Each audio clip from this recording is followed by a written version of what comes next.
ਗਏ ਪੰਜਾਬ ਸਰਕਾਰ ਤੋਂ। ਇਨਕਲਾਬ ਜ਼ਿੰਦਾਬਾਦ ਆਮ ਆਦਮੀ ਪਾਰਟੀ ਨੇ ਨਾਅਰਾ ਲੈ ਕੇ ਆਂਦਾ ਤਾਂ ਵੀ ਬਣੀਆਂ ਉਸੇ ਰੰਗ ਦੀਆਂ ਜਿਹੜੀਆਂ ਇਨਕਲਾਬ ਦੇ ਰਾਖੇ ਜਾਂ ਇਨਕਲਾਬ ਲਈ ਕੁਰਬਾਨੀਆਂ ਕਰਨ ਵਾਲੇ ਸ਼ਹੀਦ ਮਹਾਨ ਲੋਕ ਬੰਨ੍ਹਦੇ ਹੁੰਦੇ ਸੀਗੇ। ਪਰ ਖਬਰ ਜਿਹੜੀ ਹੈ ਉਹਦਾ ਕੁਛ ਨੈਰੇਟਿਵ, ਉਹਦਾ ਬਿਰਤਾਂਤ ਕੁਛ ਬਿਲਕੁਲ ਉਲਟਾ ਹੈ।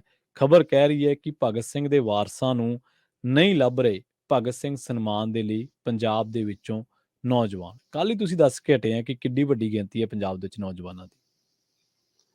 ਬਿਲਕੁਲ ਪ੍ਰਵੀਨ ਜੀ, ਕੱਲ ਆਪਾਂ ਗੱਲ ਕਰ ਸੀਗੇ 37% ਨੌਜਵਾਨ ਸਾਡੇ ਜਿਹੜੇ ਪੜ੍ਹੇ ਲਿਖੇ ਹੋ ਕੇ ਵੀ ਵਿਹਲੇ ਆ ਪੰਜਾਬ 'ਚ। ਇਹ ਅੰਕੜਾ ਦੇਸ਼ ਦੇ ਅੰਕੜੇ ਨਾਲੋਂ ਵੱਧ ਹੈ। ਜੀ ਪਰ ਅੱਜ ਜਿਹੜੇ ਹਵਾਲੇ ਨਾਲ ਆਪਾਂ ਗੱਲ ਕਰ ਰਹੇ ਹਾਂ, ਪੰਜਾਬ ਦੇ ਵਿੱਚ ਇੱਕ ਨੌਜਵਾਨਾਂ ਲਈ, ਉਹਨਾਂ ਨੂੰ ਹਿੰਮਤ ਦੇਣ ਦੇ ਲਈ, ਚੰਗੇ ਕਾਰਜ ਕਰਨ ਦੇ ਲਈ, ਨਵਿਆਂ ਨੂੰ ਪ੍ਰੇਰਿਤ ਕਰਨ ਦੇ ਲਈ ਇੱਕ ਪੁਰਸਕਾਰ ਸ਼ੁਰੂ ਕੀਤਾ ਗਿਆ ਸੀ, ਇੱਕ ਸਨਮਾਨ ਸ਼ੁਰੂ ਕੀਤਾ ਗਿਆ ਸੀ, ਠੀਕ ਹੈ ਭਗਤ ਸਿੰਘ ਰਾਜ ਨੌਜਵਾਨ ਪੁਰਸਕਾਰ। ਜੀ ਕਿ ਜਿਹੜੇ ਨੌਜਵਾਨ ਨੇ ਉਹਨਾਂ ਨੂੰ ਸੂਬਾਈ ਆਧਾਰ ਦੇ ਉੱਤੇ ਸੂਬੇ ਭਰ ਦੇ ਵਿੱਚੋਂ ਪੁਰਸਕਾਰ ਦਿੱਤਾ ਜਾਂਦਾ, ਔਰ ਉਹਦੇ ਵਿੱਚੋਂ ਜ਼ਿਲ੍ਹੇ ਚੋਂ 2-2 ਬੱਚੇ ਚੁਣੇ ਜਾਂਦੇ। ਹਰ ਜ਼ਿਲ੍ਹੇ ਚੋਂ 2-2 ਨੌਜਵਾਨਾਂ ਨੂੰ ਚੁਣ ਕੇ ਪੁਰਸਕਾਰ ਦਿੱਤਾ ਜਾਂਦਾ। ਠੀਕ ਪਰ ਹੈ। ਅਫਸੋਸ ਇਸ ਗੱਲ ਦਾ ਕਿ ਪਿਛਲੀ ਸਰਕਾਰ ਤਾਂ ਭੁੱਲੇ ਗਈ। ਹੂੰ ਹੂੰ ਹੂੰ 5 ਸਾਲ ਉਹਨਾਂ ਨੇ ਇਹ ਪੁਰਸਕਾਰ ਦਿੱਤਾ ਹੀ ਨਹੀਂ। ਜੀ ਪਹਿਲਾਂ ਵੀ ਕਈ ਵਾਰ ਸਰਕਾਰਾਂ ਇਕੱਠੀਆਂ ਕਰਕੇ ਵੀ ਦਿੰਦੀ ਰਹੀ, ਪਰ ਇਹ ਫਿਰ ਵੀ ਚਾਹੇ ਟੁੱਟ ਕੇ ਚਾਹੇ ਜੁੜ ਕੇ ਕਿਸ ਤਰ੍ਹਾਂ ਚੱਲਦਾ ਰਿਹਾ। ਪਰ ਪਿਛਲੇ 5 ਸਾਲਾਂ ਤੋਂ ਜਦੋਂ ਇਹ ਇਨਾਮ ਦਿੱਤਾ ਹੀ ਨਹੀਂ ਗਿਆ, ਇਹ ਸਨਮਾਨ ਦਿੱਤਾ ਹੀ ਨਹੀਂ ਗਿਆ, ਨੌਜਵਾਨਾਂ ਦੇ ਲਈ ਕੋਈ ਅਜਿਹੇ ਸਮਾਗਮ ਕੀਤੇ ਨਹੀਂ ਗਏ, ਖਾਸ ਕਰ ਇਹ ਯੁਵਕ ਸੇਵਾਵਾਂ ਵਿਭਾਗ ਆ ਜਿਹੜਾ, ਹੂੰ ਹੂੰ ਹੂੰ ਉਹਦੇ ਵੱਲੋਂ ਚਲਾਇਆ ਜਾਂਦਾ, ਜਿਹਦੇ ਵੱਲੋਂ ਪਿੰਡਾਂ 'ਚ ਪੇਂਡੂ ਵਿਕਾਸ ਕੈਂਪ, ਨੌਜਵਾਨ ਲੀਡਰਸ਼ਿਪ ਟ੍ਰੇਨਿੰਗ ਕੈਂਪ, ਜੀ ਐਡਵੈਂਚਰ ਕੈਂਪ, ਏਦਾਂ ਕੈਂਪ ਲਾਏ ਜਾਂਦੇ ਰਹੇ ਨੇ।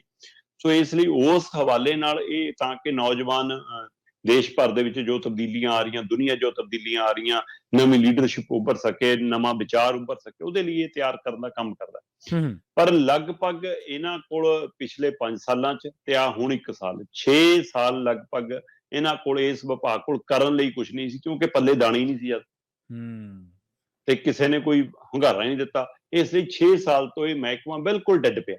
ਜੀ ਪਰ ਹੁਣ ਅਚਾਨਕ ਮਾਨ ਸਰਕਾਰ ਨੂੰ ਯਾਦ ਆਇਆ ਕਿ 23 ਮਾਰਚ ਆ ਰਹੀ ਆ ਤੇ ਆਪਾਂ ਦੁਬਾਰਾ ਪੁਰਸਕਾਰ ਸ਼ੁਰੂ ਕਰੀਏ।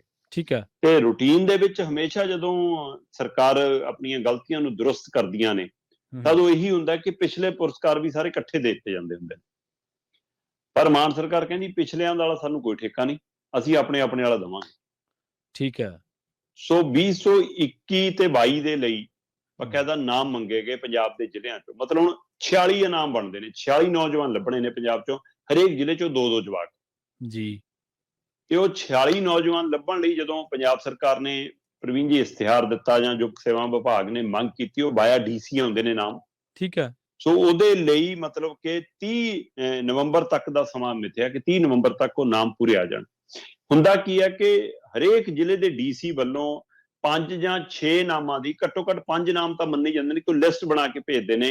ਉਹ ਆਪਣੇ ਇਲਾਕੇ ਦੀਆਂ ਟੀਮਾਂ ਰਾਹੀਂ, ਆਪਣੇ ਦਫ਼ਤਰੀ ਅਮਲੇ ਫਲੇ ਰਾਹੀਂ, ਸਥਾਨਕ ਸੰਸਥਾਵਾਂ ਰਾਹੀਂ, ਇਹਨਾਂ ਸਕੂਲਾਂ ਕਾਲਜਾਂ ਰਾਹੀਂ, ਉਹ 15 ਅਗਸਤ 26 ਜਨਵਰੀ ਦੇ ਸਮਾਗਮਾਂ ਰਾਹੀਂ ਜਿਹੜੇ ਨੌਜਵਾਨ ਉੱਭਰਦੇ ਨੇ, ਦਿਖਦੇ ਨੇ, ਉਹਨਾਂ ਚੋਂ ਫਿਰ ਇੱਕ ਡਾਟਾ ਬਣਦਾ। ਉਹ ਡਾਟੇ ਦੇ ਵਿੱਚੋਂ 5 ਜਾਂ 6 ਨਾਮ ਫਿਰ ਉਹ ਡੀਸੀ ਚੋਣ ਕਰਕੇ ਪੰਜਾਬ ਸਰਕਾਰ ਨੂੰ ਭੇਜ ਦਿੰਦੇ ਨੇ। ਉਹਨਾਂ ਚੋਂ ਫਿਰ 2 ਨਾਮ ਹਰੇਕ ਜ਼ਿਲ੍ਹੇ ਚੋਂ ਚੁਣ ਲਏ ਜਾਂਦੇ।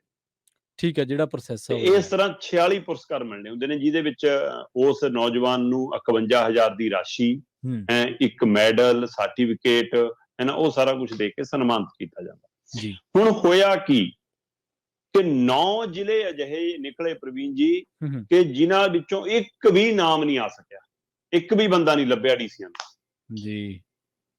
5 ਜ਼ਿਲ੍ਹੇ ਇਹੋ ਜਿਹੇ ਲੱਭੇ ਜਿੱਥੇ 2 ਨਾਮ, 3 ਨਾਮ, 4 ਨਾਮ ਤਾਂ ਬਹੁਤ ਦੂਰ ਦੀ ਗੱਲ ਆ, ਇੱਕ ਨਾਮ ਹੀ ਆਇਆ। ਹਰੇਕ ਜ਼ਿਲ੍ਹੇ ਨੂੰ ਮਿਲਣੇ 2 ਨਾਮ। 5 ਜ਼ਿਲ੍ਹੇ ਇਹੋ ਜਿਹੇ ਜਿਨ੍ਹਾਂ ਨੇ ਇੱਕੋ ਨਾਂ ਲਿਖ ਕੇ ਭੇਜਿਆ ਕਿ ਹੋਰ ਦੂਆ ਨਾਂ ਨਹੀਂ ਲੱਭਦਾ ਜੀ ਸਾਨੂੰ। ਬਕਾਇਦਾ ਤੌਰ ਤੇ ਉੱਤੇ ਪੰਜਾਬ ਦੇ 9 ਜ਼ਿਲ੍ਹੇ, ਲੁਧਿਆਣਾ, ਫਾਜ਼ਿਲਕਾ, ਫਿਰੋਜ਼ਪੁਰ, ਨਵਾਂ ਸ਼ਹਿਰ, ਗੁਰਦਾਸਪੁਰ, ਪਠਾਨਕੋਟ, ਤਰਨਤਾਰਨ, ਸੰਗਰੂਰ ਤੇ ਫਤਿਹਗੜ੍ਹ ਸਾਹਿਬ। ਅੱਛਾ, ਇਹ 9 ਜ਼ਿਲ੍ਹੇ ਉਹ ਨੇ ਜੀ ਜਿਨ੍ਹਾਂ ਕੋਲ ਕਹਿੰਦੇ ਕਿ ਇੱਕ ਵੀ ਯੋਗ ਉਮੀਦਵਾਰ ਨੀਗਾ। 30 ਨਵੰਬਰ ਤਰੀਕ ਰੱਖੀ ਸੀ ਅਪਲਾਈ ਕਰਨ ਦੀ। ਜਦੋਂ ਜ਼ਿਆਦਾ ਹੁੰਗਾਰਾ ਨਹੀਂ ਮਿਲਿਆ ਤਾਂ ਤਰੀਕ ਵਧਾ ਕੇ ਦਸੰਬਰ ਤੱਕ ਕਰਤੀ, ਤੇ ਪਰ ਤਾਂ ਵੀ ਆ ਸਥਿਤੀ ਆ। ਅੱਜ ਦੀ ਤਰੀਕ ਦੇ ਵਿੱਚ 9 ਜ਼ਿਲ੍ਹੇ ਬਿਲਕੁਲ ਖਾਲੀ ਰਹਿ ਗਏ, ਕਿਸੇ ਨੇ ਨਾਮ ਹੀ ਨਹੀਂ ਅਪਲਾਈ ਕੀਤਾ, ਹੈ ਨਾ। ਤੇ 29 ਕੁ ਨਾਮ ਕਹਿੰਦੇ ਇਕੱਠੇ ਹੋਏ ਨੇ, ਹੁਣ ਉਹਨਾਂ ਚੋਂ ਆਖਰੀ ਫੈਸਲਾ ਤਾਂ ਸਰਕਾਰ ਨੇ ਹੀ ਕਰਨਾ ਹੁੰਦਾ, ਪੰਜਾਬ ਸਰਕਾਰ ਨੇ, ਭਗਵੰਤ ਮਾਨ ਹੋਰੀ ਖੁਦ ਸਹੀ ਪਾਉਣਗੇ ਕਿਹਨੂੰ ਦੇਣਾ। ਪਰ ਇਹ ਤੋਂ ਵੀ ਅੱਗੇ ਗੱਲ ਕਿ ਕਈ ਜ਼ਿਲ੍ਹੇ ਜਿਹੜੇ ਇਹੋ ਜਿਹੇ ਨਿਕਲੇ, 5 ਜ਼ਿਲ੍ਹੇ ਜਿਨ੍ਹਾਂ ਨੇ ਇੱਕ ਇੱਕ ਨਾਮ ਭੇਜਿਆ, ਮਤਲਬ ਉਹਨਾਂ ਕੋਲ ਦੋ ਦੋ ਬੱਚੇ ਵੀ ਨਹੀਂ ਮਿਲੇ। ਉਹਦੇ ਵਿੱਚੋਂ ਜਿਵੇਂ ਤੁਸੀਂ ਦੇਖ ਸਕਦੇ ਹੋ ਕਿ ਮੋਗਾ ਜ਼ਿਲ੍ਹਾ, ਅੰਮ੍ਰਿਤਸਰ ਜ਼ਿਲ੍ਹਾ, ਮਰੇਲਕੋਟਲਾ, ਫਰੀਦਕੋਟ, ਕਪੂਰਥਲਾ, ਹੈ ਨਾ, ਇਹ ਅਜਿਹੇ ਨੇ ਜਿੱਥੇ ਇੱਕ ਇੱਕ ਨਾਮ ਮਤਲਬ ਲੱਭਿਆ। ਹੁਣ ਪੁਰਾਣਾ ਬੈਕਲੌਗ ਕਹਿੰਦੇ ਅਸੀਂ ਛੱਡਤਾ, ਪੁਰਾਣੇ ਸਾਲਾਂ ਲਈ ਲੱਭਣੇ ਨਹੀਂ ਗਏ, ਸਿਰਫ 1 ਸਾਲ ਲਈ ਦੇਣੇ ਨੇ, ਤੇ ਉਹ ਵੀ 23 ਮਾਰਚ ਤੱਕ ਦੇਣੇ ਨੇ। ਤੇ ਅੱਜ ਦੀ ਤਰੀਕ ਤੱਕ ਅਜੇ ਤੱਕ 18 ਮਾਰਚ ਹੋ ਗਈ, ਅਜੇ ਤੱਕ ਨਾ ਹੀ ਪੂਰੇ ਨਹੀਂ ਗਏ। ਇਹਦਾ ਮਤਲਬ 46 ਇਨਾਮ ਦੇਣੇ ਵੀ ਔਖੇ ਨੇ। ਫਿਰ ਕੀ ਪਾਰਟੀ ਦੇ ਵਰਕਰਾਂ ਚੋਂ ਲੱਭ ਕੇ ਦੇਣੇ ਆ, ਕੀ ਡੰਮੀ ਦੇਣੇ ਆ, ਕਿ ਬਿਨਾਂ ਸੋਚੇ ਸਮਝੇ ਫਿਰ ਸਿਫਾਰਸ਼ੀ ਦੇਣੇ ਆ, ਕਿਵੇਂ ਕਰਨੇ ਆ? ਇੱਕ ਨਵਾਂ ਬਖੇੜਾ ਨਾ ਖੜਾ ਹੋ ਜਾਵੇ। 15 ਤੋਂ ਲੈ ਕੇ 35 ਸਾਲ ਤੱਕ ਵਾਲੇ ਨੌਜਵਾਨ ਇਨਾਮ ਵਜੋਂ ਵਰਤਿਆ ਜਾਂਦਾ। 15 ਤੋਂ 35 ਸਾਲ ਵਾਲੇ ਉਹਦੇ ਵਿੱਚ ਵੀ ਨਹੀਂ ਲੱਭ ਰਹੇ।